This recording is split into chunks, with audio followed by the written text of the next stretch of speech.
París, 31 de agosto de 1997. 20 minutos pasada la medianoche. Un Mercedes negro entra al túnel del Pont del Alma a 190 kilómetros por hora. Adentro van 4 personas.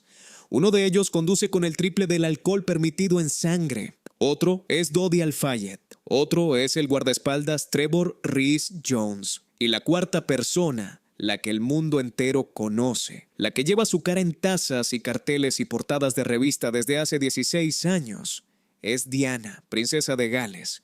Los motores de las motos detrás no paran. Los flashes tampoco. El coche golpea la columna 13 del túnel. Dodi muere en el acto. El conductor también. Trevor sobrevive con el rostro destruido. Diana queda atrapada en los hierros retorcidos del asiento trasero, aún con vida, mientras los fotógrafos rodean el coche y siguen disparando. Muere 4 horas después en el hospital de la Pitié-Salpêtrière. Tenía 36 años. Para entender cómo llegamos a ese túnel, hay que retroceder 36 años. Hay que volver al principio. El 1 de julio de 1961, en la finca de Sandringham, nace una niña en la familia Spencer, familia de nobleza inglesa antigua, con títulos y tierras y retratos en las paredes. Su madre había perdido antes un bebé varón. Cuando llegó esta niña, el padre la miró y se fue de la habitación sin decir nada. Durante una semana, la recién nacida no tuvo nombre. El hijo esperado no había llegado. Ella no era lo que se esperaba. La llamaron Diana Frances Spencer. Sus padres no se querían. Eso era evidente para cualquiera que los viera en la misma habitación. Pero en familias como esa, la infelicidad no se nombra. Se ignora con educación. Cuando Diana tenía 6 años, su madre se fue. Una mañana de invierno, la silla en el desayuno estaba vacía. Nadie le explicó nada a Diana. Nadie le dijo que su madre se había ido con otro hombre, que no iba a volver, que el mundo que ella conocía acababa de partirse en dos. Los adultos no explicaban esas cosas a los niños en esa época, o al menos no en esa clase de familia. Diana esperó junto a la ventana, esperó durante días, durante semanas. El coche de su madre no volvió por el camino de entrada. El divorcio llegó con una crueldad particular. La abuela materna de Diana testificó en el juicio a favor del padre, en contra de su propia hija. La custodia fue para el padre. La madre, Frances, prácticamente desapareció de sus vidas. Lo que quedó en Diana fue algo que los psicólogos llaman apego ansioso, la certeza profunda, instalada en los huesos, de que las personas que amas se van, de que el amor no dura, de que hay que aferrarse o perderlo todo. Esa convicción la acompañaría el resto de su vida. En el colegio era una estudiante mediocre. Las notas no le importaban demasiado. Lo que sí tenía, y que sus compañeras notaban sin saber cómo llamarlo, era una capacidad extraña para sentir el dolor ajeno. Si alguien lloraba en un rincón, Diana lo encontraba. Si alguien se sentía invisible, Diana lo veía. Eso no te lo enseñan. O lo tienes o no lo tienes. En 1977, Diana tenía 16 años y el príncipe Carlos 29. Él estaba saliendo con su hermana mayor, Sara. Diana era la hermana pequeña, discreta, que servía la merienda y desaparecía. Carlos apenas la notó. 3 años después, en un asado de verano en Sussex, algo cambió. Lord Mountbatten acababa de morir asesinado. Carlos había asistido al funeral con la expresión rígida de quien ha aprendido a no dejar ver lo que siente. Diana, que tenía 19 años, se acercó a él después y le dijo: «Vi tu cara en el funeral. Estabas solo. Creo que necesitas a alguien». Nadie le había dicho eso nunca. En la familia real el dolor se guarda. Se sonríe para la cámara y se guarda. Diana había visto lo que todos fingían no ver y lo había dicho en voz alta. Carlos quedó desconcertado. Después, interesado. El palacio empezó a evaluar a Diana Spencer como candidata. Los criterios eran precisos. Sin escándalos, sin historia romántica complicada, familia noble, edad apropiada, disposición a cumplir el papel. Diana cumplía todos los requisitos. Era, en ese sentido, perfecta. Lo que el palacio no preguntó fue qué quería ella.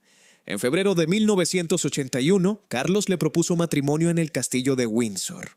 El anillo era un zafiro azul rodeado de diamantes, elegido de un catálogo. Diana dijo que sí. En la entrevista televisiva que siguió, un periodista preguntó: ¿están enamorados? Diana respondió: claro que sí, con la sonrisa de quien acaba de encontrar lo que siempre buscó.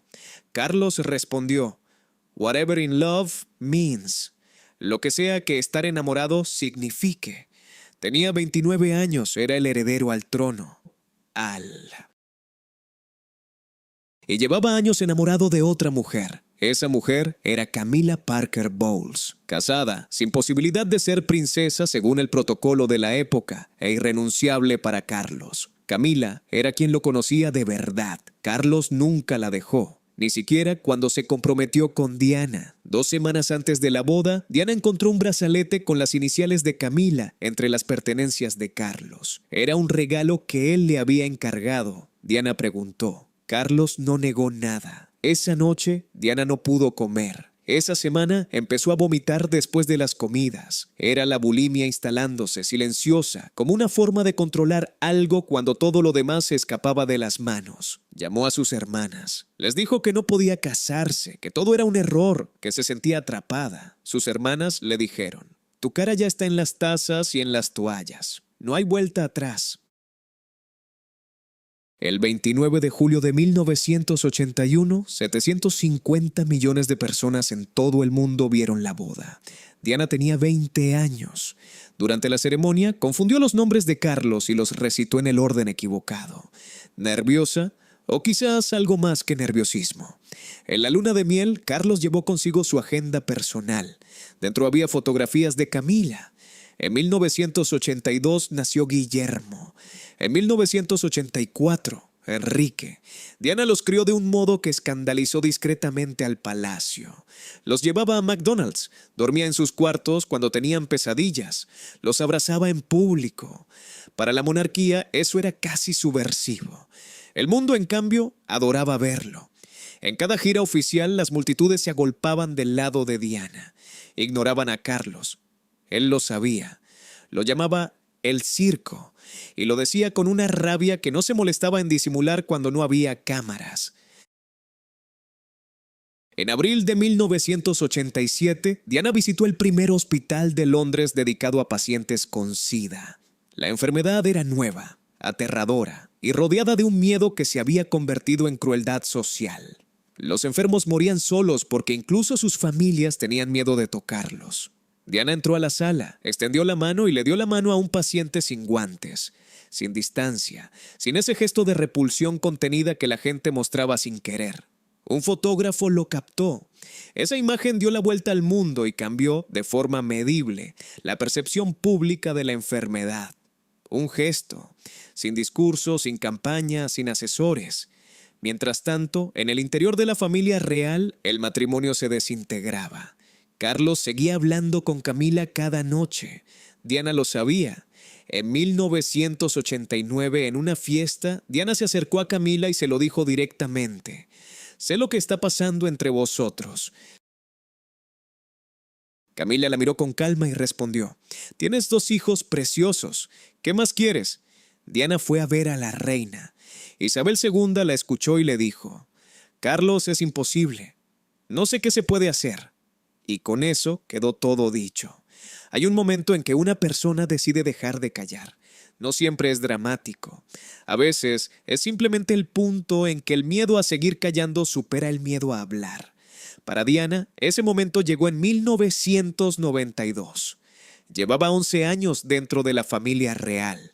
11 años de protocolo, de habitaciones frías, de cenas donde nadie preguntaba cómo estaba. 11 años sabiendo que su marido amaba a otra mujer y que el sistema entero lo protegía a él, no a ella. 11 años siendo la cara más reconocida de la monarquía y, al mismo tiempo, la persona más sola dentro de ella. En algún momento de los años anteriores, Diana había empezado a hablar en secreto con un periodista llamado Andrew Morton. No en entrevistas, en grabaciones. En 2 Minutes recién, sola en una habitación, con un casete durante horas. Le contaba todo. La bulimia, los cortes en los brazos, la noche que se tiró por las escaleras embarazada y Carlos la miró desde arriba sin moverse. Le contaba que había pedido ayuda y que nadie dentro del palacio había sabido qué hacer con una mujer que no fingía estar bien. Las cintas salieron del palacio a través de un intermediario. Morton las transcribió. En junio de 1992, el libro se publicó. Diana, su verdadera historia. La monarquía británica entró en pánico. El palacio desmentía. Los aliados de Carlos atacaban a Diana en la prensa, pero el libro vendía y la gente lo leía, y lo que contaba sonaba verdadero porque era verdadero. Ese mismo año, alguien filtró una grabación de una llamada telefónica entre Carlos y Camila, una conversación íntima, grabada años antes. El escándalo fue total. El heredero al trono quedó expuesto de una forma de la que no había vuelta atrás.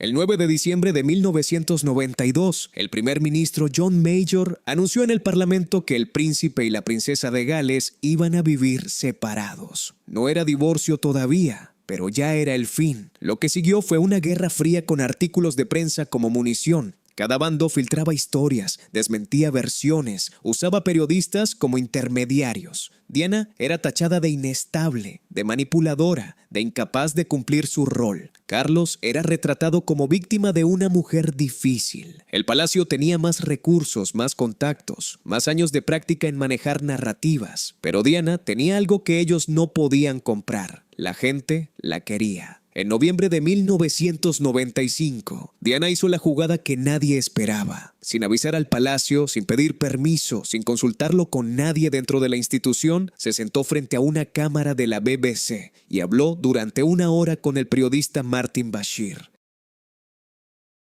32 millones de personas en el Reino Unido lo vieron esa noche. La imagen era inusual. Diana sin el peinado perfecto de los actos oficiales, con ojeras ligeramente marcadas, mirando a la cámara con una calma que no era distancia sino algo más parecido al agotamiento de quien ya no tiene nada que perder.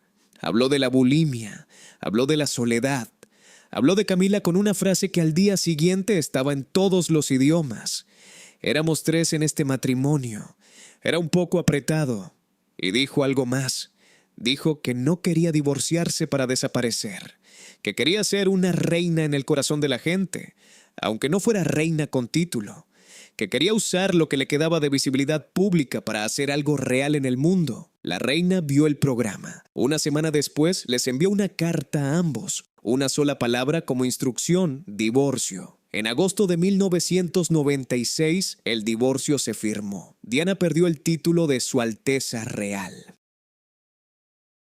Guillermo, que tenía 14 años, le dijo que cuando él fuera rey se lo devolvería. Lo que nadie del palacio entendía bien era lo que significa perder la protección institucional cuando eres la mujer más fotografiada del planeta. Mientras fue parte de la familia real, Diana tenía escolta, tenía protocolo de seguridad, tenía un escudo invisible entre ella y los fotógrafos. Después del divorcio, ese escudo desapareció. Una fotografía de Diana en 1997 podía venderse por $500,000. Los equipos de paparazzi la seguían en coches, interceptaban las comunicaciones de su chofer, colocaban fuentes dentro de los restaurantes donde comía. Había noches en que Diana contaba más de 20 motos siguiéndola desde que salía de casa. Intentó encontrar algo parecido a una vida normal. Tuvo una relación con Asnat Khan, cirujano cardiólogo de origen pakistaní, seria y discreta durante casi 2 años. Khan era exactamente lo que ella necesitaba. Alguien que no quería ser fotografiado, que no buscaba fama, que la trataba como una persona y no como un símbolo. Pero la presión de los fotógrafos sobre su vida fue insostenible.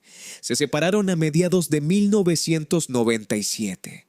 En enero de ese mismo año, Diana fue a Angola. No fue a inaugurar nada.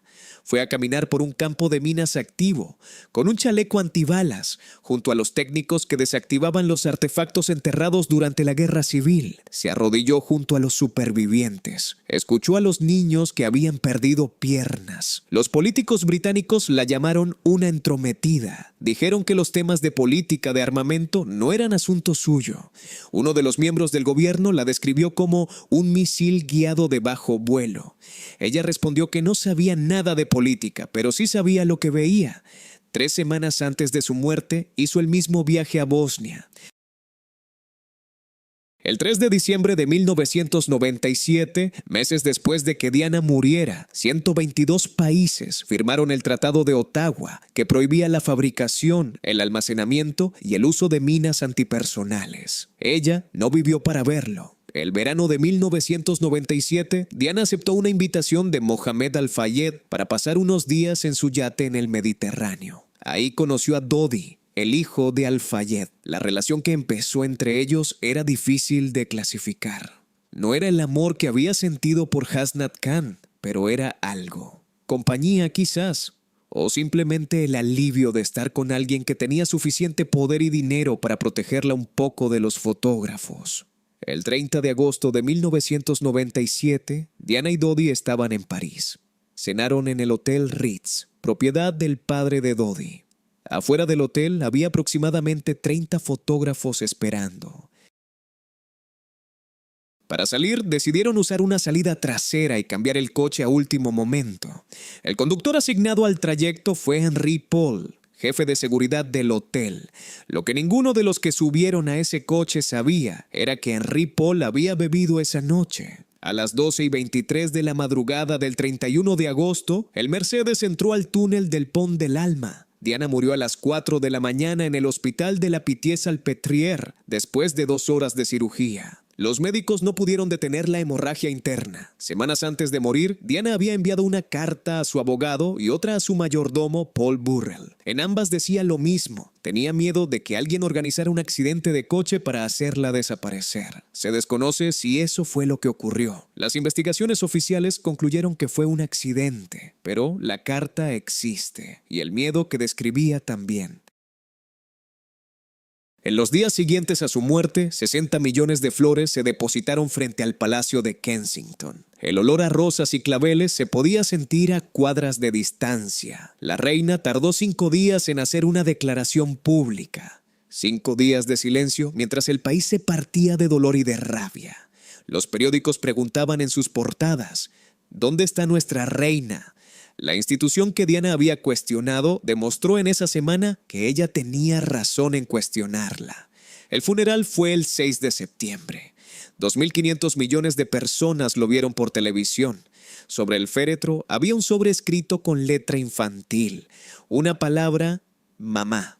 Lo había escrito Enrique, que tenía 12 años. El hermano de Diana, Charles Spencer, pronunció un discurso que no estaba coordinado con el palacio. Dijo que Diana era la persona más querida en el mundo real, que había probado que no necesitaba títulos para llenar la vida de otros, y que sus hijos no serían moldeados por el deber y la tradición, sino por la imaginación y el amor.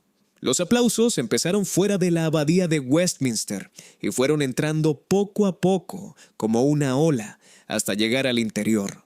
Diana fue enterrada en una pequeña isla dentro de la finca familiar de los Spencer, en Althorp, lejos de las cámaras, lejos de Londres, lejos de todo lo que la había perseguido en vida. Camilla Parker Bowles se convirtió en reina consorte en abril de 2022, cuando Carlos fue coronado. Diana no encajaba en el sistema, era demasiado emocional para el protocolo, demasiado visible para ser ignorada, demasiado humana para un mundo que exigía mármol. Usó la única herramienta que tenía, que era su propia presencia, para forzar conversaciones que nadie quería tener, sobre el SIDA, sobre las minas antipersonales, sobre lo que le hace a una persona vivir atrapada dentro de una institución que no la ve como persona. Murió sin saber que había ganado.